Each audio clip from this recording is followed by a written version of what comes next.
Question number 8 को देखिए और क्वेश्चन नंबर 8 की तरफ चलते हैं।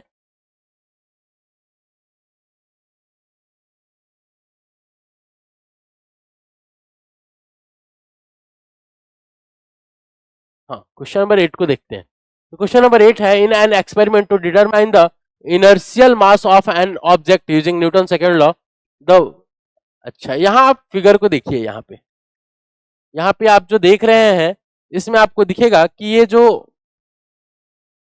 फोर्स है और एक्सेलेरेशन, फोर्स और एक्सेलेरेशन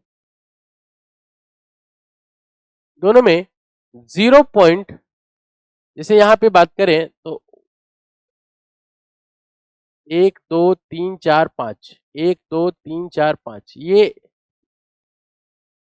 थोड़ा सा आपको कुछ दिख रहा होगा, एक गैप दिख रहा होगा, ये एरर के लिए दिया गया है। इस ग्राफ में जो दिखाया गया है, बाकी सारी सवाल तो ठीक है, आपको लग रहा होगा कि क्या इसमें कुछ भी अलग तो नहीं है, न्यूटन लॉज ऑफ मोशन का सवाल है, पर ऐसा नहीं है, एरर का सवाल है। ऐसा इसलिए क्योंकि ग्राफ को देखिए, यहाँ पे एरर दिखा रहा है, ठीक है।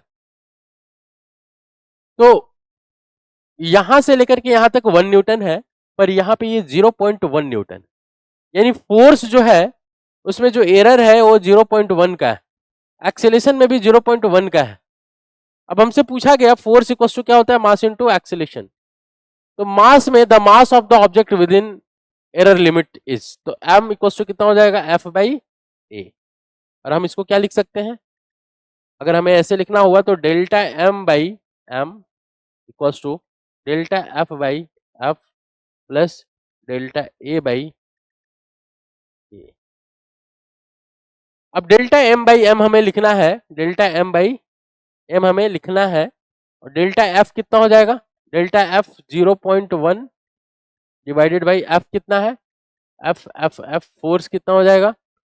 फोर्स की जब हम बात करते हैं तो फोर्स आप 1 रख लीजिए, मतलब 1 में इतना एरर है तो 1 रख लेते हैं, प्लस ऑफ 0.1 अपॉन 1 रख लेते हैं, ठीक है, क्योंकि हमें मास भी फिर उसी के हिसाब से निकालना होगा, ठीक है, कोई दिक्कत वाली बात नहीं है, ठीक है। तो डेल्टा m बाई एम